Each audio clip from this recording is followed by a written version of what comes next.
বেশি গরমে প্রচণ্ড ঠান্ডা, একটু আখের রস খেতে। তো এই গরমে তো প্রচণ্ড দরকার সবারই ক্ষেত্রে এই আখের রস বলুন, ডাবের জল বলুন, শরীরকে ঠান্ডা রাখার জন্য।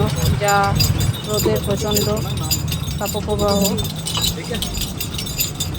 তো সেই জন্য আমিও চলে এসেছি বন্ধুরা আখের রস খাওয়ার জন্য।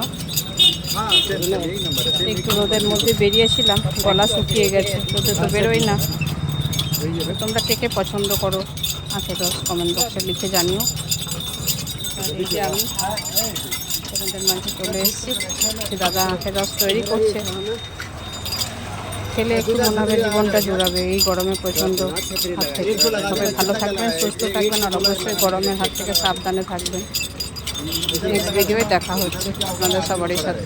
কত কষ্ট পরিশ্রম করে দেখুন করছে, তাদেরও কিন্তু পরিশ্রম, হাতে করে করে ঘোরাচ্ছে। যে কোনো কাজই পরিশ্রম অবশ্যই করতে হয়। সবাই ভালো থাকবেন, সুস্থ থাকবেন।